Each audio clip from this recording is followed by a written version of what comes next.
gisting for a while, but I want you to introduce yourselves. So let's start with you, Shua. My name is Shua Zakari Meli. I am from the northeastern Nigeria, to be specific, Gombe State. I am currently pursuing a degree in law, and I'm a youth empowerment expert, and I do youth advocacy. And also, I am part of the 25 European Union Youth Sounding Board members in Nigeria. Wow, a round of applause. Very impressive. Very impressive. Wearing a lot of Thank hats. you. Kudos to you. How about you? Please introduce yourself. Shua's younger brother. to be honest, that's quite a profile. Okay. A very difficult thing to do to introduce oneself. Just a regular hustling Nigerian. Yeah, but my name is Abali Yerima Mustafa. I am a development worker from the northeastern part of Nigeria. Specifically, I'm from Maiduguri, Borno State, the almighty Kanem Borno Empire, as I usually love to say it. I am a peace, security, and climate expert. Both of you have just mentioned that you're from the northern part of Nigeria, and Yeah. we know that one of the issues bedeviling the northern part is insecurity. It's a major issue that has been going on for so many years. So let's talk about security now. Have you ever witnessed any attacks, or have there been any cases of any terror attacks, you know, that you're aware of, maybe a family or friend? I want you to share with me. Talk to us about this. Well, on issue of security in northern Nigeria, it's actually something that is currently ongoing, and in recent times it's been really terrible. Yeah. I think probably when I was 13, I experienced a terrible issue like that. I think it was 12 p.m. at night. There were gunshots everywhere, and I was like, what's going on? And my mom was like, people should wake up. We're about to run. We're going to run. We're going to run. I said, run and go where?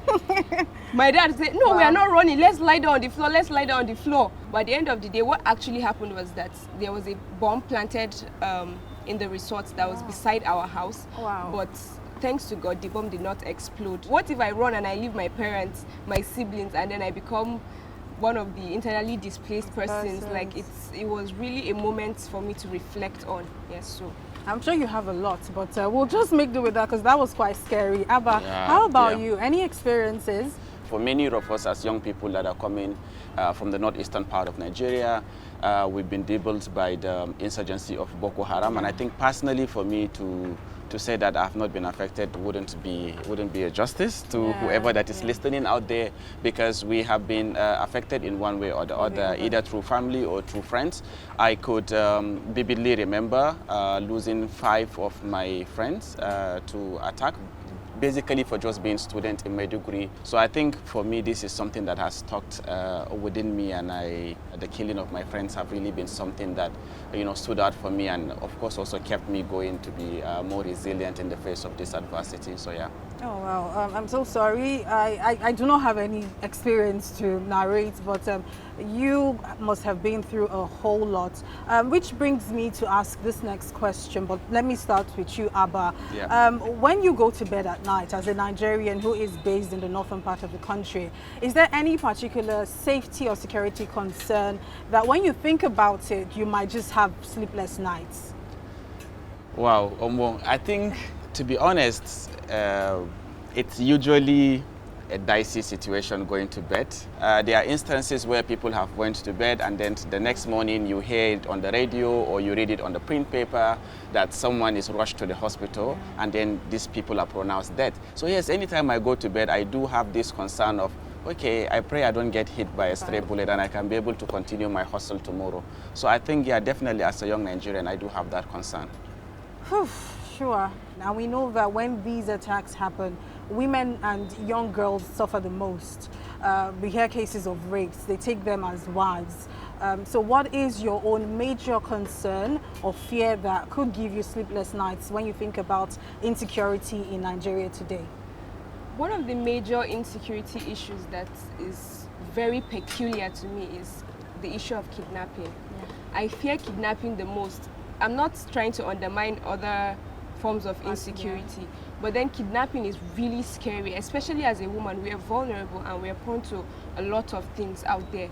Mostly you hear cases whereby they kidnap ladies and then they rape them. I can vividly remember in 2014 when more than 200 girls were abducted in Borno State, and we met the international headline on all sort of media stations around the world, and those are the Chibok girls.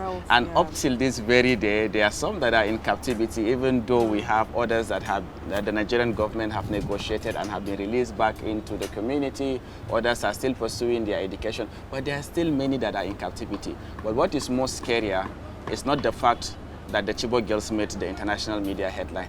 What is most scarier for me as Nigerian is the underreported cases of many young girls and women that are still being abducted or kidnapped, and they don't make the international headlines. Mainly because people have grown fatigue about the conflict of either Boko Haram or ISWAP or Ansaru in the northeast, because there are other new conflicts that people have to pay their attention to. And of course, people will get tired. They'll be like, you people, it's the same conflict over and over again. It's your thing, I beg. At some point, people will grow tired of the conflict. So people growing fatigue to that conflict have really rendered many women helpless, because this situation are still ongoing, but there is no one to talk about this issue. And I do have sisters, so I really do fear, and I am so concerned about their safety, specifically because when traveling out of the city, they do have to transit through either some local government or some villages, which are not 100% safe. So that concern also, as a man, having relatives and sisters and family members that are women, would also make you really feel a bit more stressed out. So I want to ask you, do you think they're helping enough? They're doing enough, especially when it comes to insecurity in the northern part of the country? Well, the international community is doing a lot, to be honest. Maybe because they truly want to help Nigeria, or maybe because when there is this adage that says, if your neighbor's house is on fire, you have to start putting some safety measures on yours. Maybe for that reason, or maybe because they truly want to help, and I would just really go for that. They truly want to help. I think also our fallen heroes also needs to get their flowers.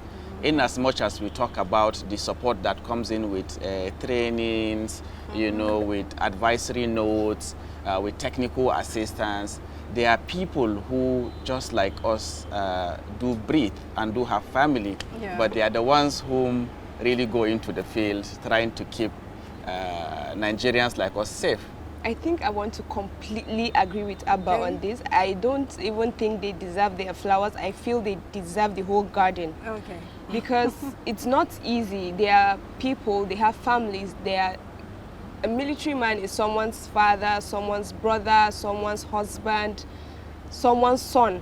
And they are at the forefront all the time. So I believe they are doing their best, to the best of their ability. Do you also agree with what he said about the international community and the fact that they have been helping? Do you think they should do more? I think they should do more. Yes, I think there should be more collaboration between Nigeria and international organizations that help us with issues of insecurity. Abba, you mentioned being involved when it comes to climate change. And we know it's a big issue in Nigeria. Oh, it is.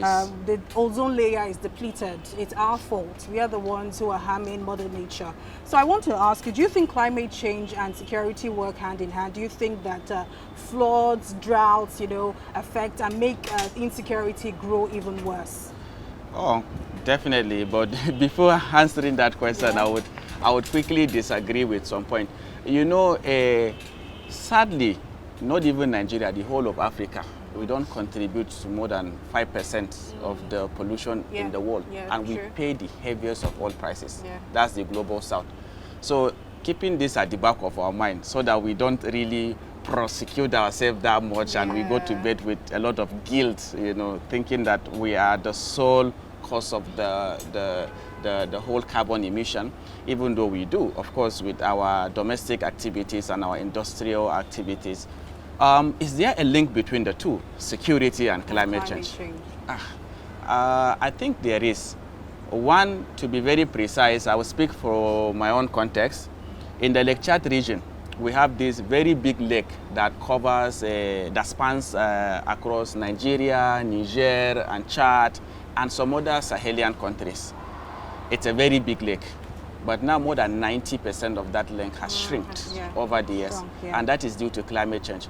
But the interesting thing is, where I will land with the answer is, the people surrounding this lake are pastoralists, farmers, fishermen, and also people that do venture into a lot of agricultural businesses. Now, because the lake is shrinking, there is a scarcity in resources. People have to fight. Man must go to war to survive, and man must chop at the end of the day. So many people are going into conflict with each other because everyone is fighting for that small resources that remains. So sure. Like he said, Nigeria is just responsible for about 4% of carbon emissions. So is it fair that we are suffering for, the errors, the major errors being carried out by these other developed countries? What do you think? I don't think that it's fair that we are suffering for something we are not the cause of. Yes. But to add to his point, climate change is an example of environmental security. Under environmental security, we have climate change security. So I believe that there is a strong link between security and climate change. Whatever affects livelihood and survival of people would bring in issues regarding security. Do you think it's harder for young people in Nigeria?